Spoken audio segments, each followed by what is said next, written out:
Ya estoy aquí con Ramón y Pepe, ¿cómo están? Muy bien, buenas tardes. Buenas tardes. Saludarte y Ramón. Saludar al auditorio y encontrarnos nuevamente con Pepe. Pues antes de empezar me gustaría preguntarles, ¿cómo se cuidan su cutis? ¿Se ponen esperma de tiburón ustedes, acaso? No, evidentemente no. Yo en lo personal no tengo las predilecciones. Nunca van a destacar como diputados locales. No, la política no es nuestro oficio. Ya vi que mi carrera legislativa está truncada. Sí, ya, bueno. Entonces, bueno, pues vamos, ¿qué les parece si platicamos de este tema del asunto de transparencia que está... Que está oscuro. Recursos, sí. Es que sigue oscuro. Sí. Mira, a mí me gustaría retomarlo a partir de un comentario que hizo precisamente Pepe en esta mesa hace 8 días, cuando el panorama se vislumbraba más oscuro que lo que normalmente suele ser la transparencia. Cierto. A raíz de una serie de cambios que se pretendían a la minuta del Senado por parte de grupos parlamentarios, que echaban para atrás y desmentían el pacto por México. El compromiso del presidente.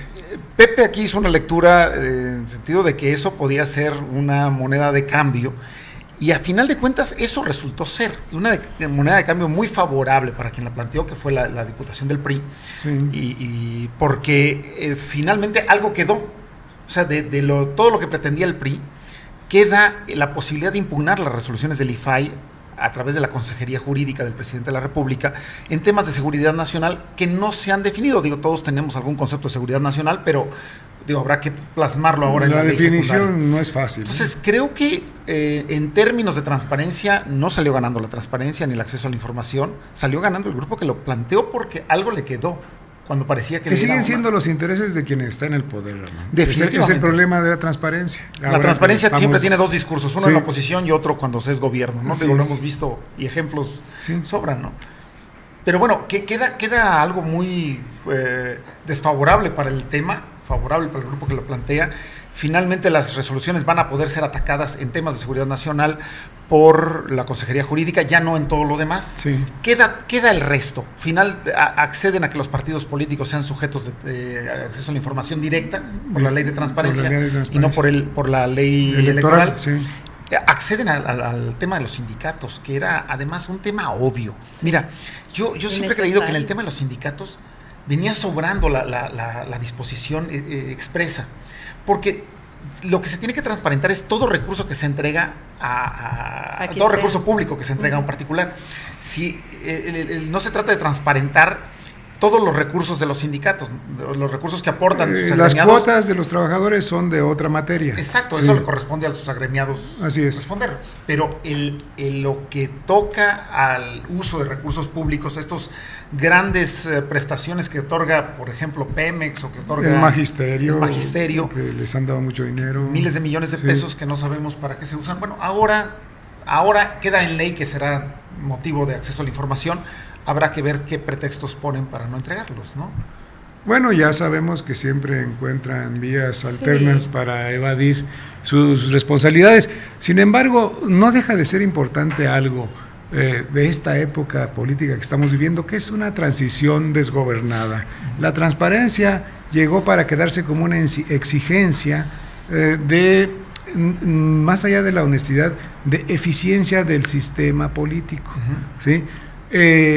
Sí se malmodea, se engaña, se oculta, pero a mí me importa destacar que el tema ahí está, sigue, se aterriza a nivel estatal y a nivel municipal todavía no hay nada, en la verdad. Falta mucho. Falta mucho. Incluso la forma en la que permea, a nivel federal ves a organizaciones de la sociedad civil, ONGs pues muy activas en la defensa de esto, no las ves a niveles estatales, salvo en determinados lugares. No es el caso de Guanajuato, por ejemplo. No es. Y a nivel municipal pues peor aún, ¿no? Bueno, es echarle tierra como tradicionalmente. Pero lo que yo sí quiero insistir es en que finalmente los ciudadanos tienen recursos para estar reclamando un ejercicio honesto y eficiente del poder. Estamos a medio camino, falta mucho por hacer, hay que seguir insistiendo, como decían los clásicos, los derechos se ganan ejerciéndolos, ¿sí? Entonces, por supuesto los periodistas somos los que más recurrimos a estas vías, pero es para cualquier ciudadano. Sí. Entonces, aquí en Guanajuato el asunto ha estado muy confuso, leyes insuficientes, reformas continuas, sí. Negación en los hechos de la transparencia, como decíamos, cuando ocurrió, cuando el gobernador da su decretazo de que no se iban a dar a conocer las cifras de seguridad pública. Que ahora pide que se hagan públicas a nivel federal. Que ahora, ¿no?, a nivel federal... yo creo que hay dos desmentidos ahí interesantes. El del mismo a nivel federal. Ayer ocurrió, ¿no? Sí, ayer y el del presidente del Consejo del propio IACIP, donde dice que desde su perspectiva esos son datos públicos, ¿no? Creo que es un avance importante que el IACIP, fuera de un procedimiento, salga a dar la cara y diga, esto es un dato público. No lo hizo en el tema escudo. Sí. Y ahora empieza a pronunciarse. Y en esta área de información sobre la seguridad están dándose cosas muy interesantes. Por ejemplo, ayer también se dijo que va a haber una manera de afinar la comunicación social de las cifras de inseguridad. ¿Sí? Había que ver qué van a presentar, porque acaba de ocurrir una contradicción entre el periódico Z de Tijuana y su conteo de homicidios relacionados con el histórico periódico de Blanco Ornelas, ¿no? de Jesús Blanco Ornelas, y las cifras oficiales del secretario de Gobernación, Osorio Chong, casi 2-1. Claro. 13,000 contra 7,000. Claro. ¿Sí? Entonces, lo que quiero decir con esto es que en favor de la transparencia está el trabajo que debemos hacer los medios y los periodistas y cualquier persona, aprovechando las nuevas tecnologías. Yo recuerdo que Milenio llevaba, no sé si lo sigue haciendo, hasta un poco un conteo muy casi diario, ¿no? Sí. Sí. El problema es que cuando pasan por gobierno, pasan por sistemas de maquillaje como este que comentaba Kenia hace rato. Y entonces no sabemos qué, aparte de lo que usen. Pero acuérdate qué pasó durante el gobierno de Felipe Calderón, que Milenio llevaba su conteo, y cuando oficializó un conteo la gente de Calderón, salieron más muertos. ¿Sí? Sí. ¿Por qué? Porque hay muchos que no se publican. Claro. Y los periódicos solo tenemos el recurso de lo que se publica. Exacto. Pero acá tienen ministerios públicos y panteones y todo esto, sí, ¿no? Sí, como fuentes. Pero bueno, empieza a permear el tema otra vez, empieza a regresar a ser motivo de reclamos de transparencia, y yo creo que es muy importante. Y yo creo que va a ser muy importante, Pepe, yo lo apuntaba el lunes en mi comentario, platicándolo con Arnoldo Cuellar, el que habrá que ver esta minuta de los diputados ahora regresa al Senado. Suponemos que ya el Senado no hará cambios y que ya va consensada. Si algún cambio lo haga para bien. Exacto. Sí. Y ahora pasaría a los estados, ¿no? Tanto la parte constitucional como las reformas que tendrán que hacer, y será muy interesante cómo lo procesan. La pregunta va a ser aquí, Ramón, ¿cómo lo van a bajar al Estado? Está en el aire, se ha mencionado mucho, la reforma a la ley de Guanajuato, acceso a la información, no está claro, porque hay, en estas últimas reformas que están pasando, entre otras la de la transparencia, hay una carga de apertura que le toca a los estados. Efectivamente. ¿Sí? O sea, sí. no tiene que ser exactamente como ocurre a nivel federal, ¿sí? Sino tienen que dar su versión. Como ahora que están diciendo respecto a la ley electoral, que las candidaturas ciudadanas y la reelección de alcaldes deben definirse en los estados. Aquí la cuestión es, ¿serán tan poderosos los poderes de los estados que impidan esa puesta al día de las leyes? Claro, sí, creo que será muy importante cómo la procesan, y yo creo que ahí vamos a tener otra vez tentaciones de retrocesos muy graves. Yo platico una anécdota muy breve. Cuando la reforma de 2007 de la Constitución, la más importante en materia de transparencia que se había dado, en la COMAIP, en la Conferencia Mexicana de Acceso a la Información, varios dijimos, aguas, puede ser, aunque la reforma era muy de avanzada, puede ser una tentación de regresión.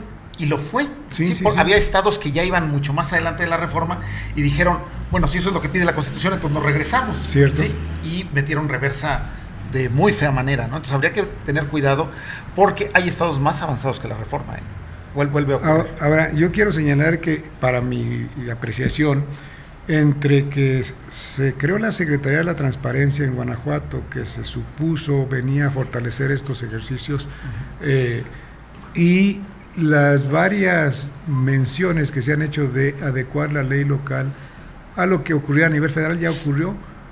El instituto local, el IACIP, ha entrado a una especie de limbo, aunque dijo el Papa que ya no existía, pero pues peor tantito, ¿no? La burocracia sí, a lo mejor allá no, pero la burocracia, el limbo está. En ciertos aspectos legislativos. Yo sí me quiero referir a que están ahora sí que en un terreno ambiguo, entre que cumplen lo que tenían, no cumplen. Vamos, no se está viendo el trabajo del Instituto de Acceso a la Información, y cuando se ve mal, como estas notas de Zona Franca ahora. Efectivamente, sí. Las notas no se ven mal. No, el IACIP. Sí. Sí, algunos actores de esas notas se llegan a ver mal. Y este es el caso. Yo creo que el IACIP tendrá que explicar. Bueno, si es que es así, todo parece indicarlo, ¿no? Prestarse a una promoción personal de esta manera, pues suena muy, muy inadecuado. Habrá que ver qué dice el instituto. Y hablando de promociones personales, ahí vienen los informes, ¿no? Que luego se convierten más en eso. No sé ustedes cómo los ven. Terrible, viene terrible. Ya lo hemos comentado y algunos colaboradores de Zona Franca, Arnoldo en algunos de sus artículos lo ha mencionado. Hay municipios con una alta complicación de su relación interna, los ayuntamientos y los equipos de trabajo. Se menciona pues especialmente Irapuato, pero ocurre en León, en Celaya, en Guanajuato, en San Felipe, de los que uno logra saber, ¿sí? Entonces, septiembre es el mes de los informes municipales, es muy probable que haya diferencias importantes y estas diferencias lleven a mostrar la inutilidad de estos ejercicios que pretenden ser un remedio de algo ya antihistórico, el día del presidente municipal. Sí, exacto. Sí. Yo creo que yo lo vería desde dos puntos. Uno, las que puedan ser crisis, o sea, fechas de crisis, por el comentario que hace Pepe, estas descomposiciones que se ven en algunos ayuntamientos y que se aprovechen por las mismas fracturas que ya hay, para que el evento sea, o lo previo al evento, sea motivo de hacer todavía más evidente esta crisis. Y lo otro es qué se informa, qué se va a informar. Exacto. Creo que tristemente, hablando en términos generales, no sería muy complicado en este espacio particularizar los 46 casos. Sí, están igual todos, ¿no? Se ve muy poco que informar. Hay poco trabajo. Sí. Hay pocos resultados, casi todos lo están justificando como un retraso en la llegada del dinero federal, ¿verdad? Pero sí hay varios municipios que no... El problema es que cuando tienes administraciones de 3 años, sí, un año es muchísimo, porque lo que planeaste o lo que lograste tener este año lo vas a ejecutar normalmente el siguiente, y el tercer año es un año de poca ejecución, o a veces de mucha, dependiendo de las cuestiones electorales, de lo que se le quiere invertir a pero mucha en pocos meses. Mucha en pocos meses. Sí. Entonces, se ha ido una tercera parte de la administración municipal y los resultados en general no son nada halagüeños, ¿no? Entonces yo creo que vamos a ver más esto que comenta Pepe, un culto a la personalidad que un informe detallado de las actividades que merezca alguna posición optimista de los ciudadanos. Yo creo, ¿no? Que incluso esta figura, también se reformó la ley orgánica municipal en la legislatura pasada con reformas intrascendentes, ¿sí? Porque la ley orgánica municipal merece un maquillaje a fondo, un trabajo a fondo. Hay quien se lo dé. Perdón, maquillaje no. Muy bien dado. Hay quien se lo dé. Un trabajo de reestructuración completa. Lo digo en este sentido, por ejemplo, se habla mucho de la autonomía. La autonomía falta definirla en términos más concretos y que no sea un obstáculo para la coordinación con otros niveles de gobierno. Caso León, ¿sí? El lunes dice el gobernador, está terrible lo de León, es un caso especial, nunca definió bien a qué se refería. Debemos trabajar coordinadamente cuidando la autonomía municipal como si fuera algo que obstaculizara en lugar de facilitarlo. Exactamente. ¿Sí? Eso por un lado. Y por el otro, muchos presidentes toman la autonomía como yo puedo hacer en mi feudo lo que yo quiera. Exacto. ¿Sí? Entonces, yo creo que está planteada en una agenda que no se construye en Guanajuato, una reforma a fondo de la ley orgánica municipal para que el municipio sea reivindicado como en sus orígenes, cuando se creó en México, la representación de la comuna, es decir, todos los ciudadanos que habitamos ese espacio territorial. Que merece una revisión la conformación de los ayuntamientos. Merece, ¿no? una, o sea, creo que históricamente tuvo su razón de ser. Y hay muchas figuras que se han estado aplicando en todo el mundo. Por ejemplo, los regidores que ahora entran por representación proporcional, en Estados Unidos y en los países de Europa son electos directamente por los vecinos. Claro. ¿Sí? Claro. Nada de que se montan en una proporción de votos y acaban por no comprometerse con nada. Y con funciones acotadas. La función podría ser más reglamentaria, más legislativa y menos ejecutiva. O sea, yo creo que el hecho de que tengamos ayuntamientos de 10, 15 gentes como como poder ejecutivo, hace que también sea muy complicado gobernar. Yo creo que el poder ejecutivo tendría que recaer en el presidente municipal, y dar funciones a estos regidores, concejales, como se les quiera llamar, de otra manera, ¿no? Sí. El modelo es bellísimo históricamente. Actualmente creo que está bastante superado. Mira, por ejemplo, hay un caso que aquí en Guanajuato ya se dejó así, creo que en todo el país. Por ejemplo, regidores y síndicos son electos como representantes populares, pero ellos actúan y se pagan como empleados de la presidencia. Exacto. Sí. Entonces, ese es un problema muy terrible, y ganan muy bien, y son empleados, entre comillas, porque son representantes que no tienen una carga de trabajo específico. ¿Sí? Son, por ejemplo, coordinadores de una comisión, pero quien hace la chamba son los directores, las áreas ejecutivas. Y allí sí hay lo que tú dices, una contradicción con la responsabilidad ejecutiva que tiene el presidente. ¿Sí? Otro aspecto que a lo mejor valdría la pena que fuera muy analizable en el caso de los informes es lo porvenir, ¿no? Lo que venga, lo que anuncien en los 2 años que quedan. Tampoco me hago grandes expectativas, pero creo que es parte de... Sí. Es lo que dices tú, te refieres como a un plan de... Sí, porque finalmente gobierno. Es un corte. Un rumbo de los municipios. Es un corte de caja de qué se ha hecho y qué no se ha hecho, y qué queda por hacer de este plan de gobierno a 3 años. Y que de lo que no se ha hecho surgiría el plan a futuro. Exactamente. Sí. Entonces creo que la redefinición de los 2 años que sigan a partir de lo que se pudo hacer o de lo que no se pudo hacer, creo que también será interesante. Incluso no me hago muchas expectativas a que lo hagan, pero el no hacerlo, bueno, pues será una definición también, ¿no? Es una definición. El que no redefinan qué sigue. Sí, también porque están creciendo las complicaciones en los municipios, y se está haciendo notorio que falta más una dirección política. Están pasando muchas cosas. Por ejemplo, se toman una serie de decisiones que cada vez son necesarios más los consensos, y no hay mecanismos de consenso. Exacto. Entonces, la división se está centrando en la grilla de los ayuntamientos. Vemos el caso de Irapuato, por ejemplo, que es muy significativo, muy sintomático. Acabaron uniéndose panistas con priistas y periodistas para que cayera el director Badía Gándara, ¿no? ¿Sí? Solo hasta entonces, cuando el presidente municipal vio que tenía minoría, dijo, bueno, ya no lo puedo sostener. ¿Sí? Todo ese asunto es muy de las grillas y negociaciones de los grupos de interés que están representados en los regidores y síndicos. ¿Sí? Efectivamente, o tienes el caso de Salvatierra, donde después de una obvia versión, Zona Franca fue los que publicó el accidente en el que se ve involucrado el secretario particular del presidente municipal, en condiciones que parecían muy claras y luego son desmentidas, y luego vuelven a aparecer elementos que nos regresan a la versión original, en una autoridad que pretende engañar, que pretende cubrir, y que obviamente además con el desgaste que esto le genera al interior de su propia fracción, ¿no?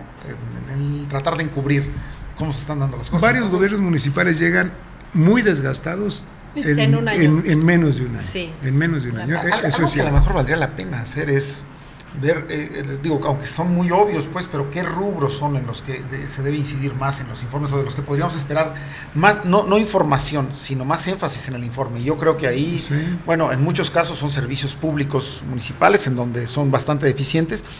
Sin duda un común denominador será seguridad, en donde creo que en todos los municipios los planteamientos han quedado a deber y las acciones han quedado a deber bastante.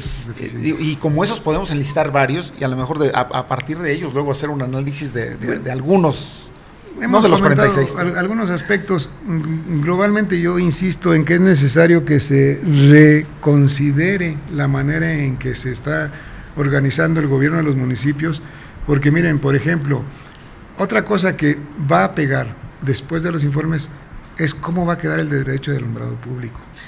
Finalmente, un tema fundamental. Que es un tema muy fuerte para los municipios. En todo esto, hay que decir, el derecho de alumbrado público va a ser un nuevo cobro de un servicio, ahora directamente por los municipios. Ajá. Antes era en el recibo de la luz, claro, el 8%, ¿verdad? Todavía no sabemos de qué tamaño viene el cobro. Efectivamente, ¿sí? ni siquiera cómo se va a articular, ¿no? Y hay que decir, se ha cuestionado porque era anticonstitucional, es todavía en Guanajuato, todavía es anticonstitucional, ¿verdad? Hay que señalar que este pago es extra a los impuestos que pagamos. Efectivamente. Sí, efectivamente. Entre otros, ¿no? Sí. Entonces tenemos también que exigir más eficiencia, más transparencia. Está pendiente la actualización tecnológica de lo que iba a ser Guanajuato Iluminado, porque está siendo muy caro el pago del yo creo que también es un momento de un corte del proyecto Escudo, ¿no? Y también, tema de seguridad, también, ¿no? El proyecto Escudo, que finalmente pues tiene que aterrizar en los municipios, ¿sí? Y cómo va a impactar en las estrategias de seguridad, sobre todo de prevención, ¿verdad? Sí. O sea, muchas cosas tienen que ver con la vida municipal y así como está el municipio, no van a poder. Bueno, se vendrá septiembre con muchos, con 46 informes en diferentes fechas y creo que... Y esperemos que sea mucho más de calles pavimentadas, drenajes, sí, todo lo de siempre. Bueno, a ver. Efectivamente, lamentablemente así se sí, ¿no? Como decía alguien por ahí, como si fueran maestros de construcción, ¿no? Se la pasan tantos metros, tantos bardas pintadas. Te dan cuenta hasta con centímetros, sí, pero es por cubrir el espacio del informe, sí, porque no hay otras cosas que decir. Por cumplir con la formalidad. Bueno, pues... Qué bueno que también se informe de ello, pero se está dejando de informar de otras cosas, ¿no? Sí. Bueno, pues les agradezco mucho que me hayan acompañado y bueno, pues con esto terminamos la emisión de hoy. A nombre de Arnoldo Cuellar y de todo el equipo de Zona Franca, le doy las gracias. Nos vemos mañana. Hasta luego.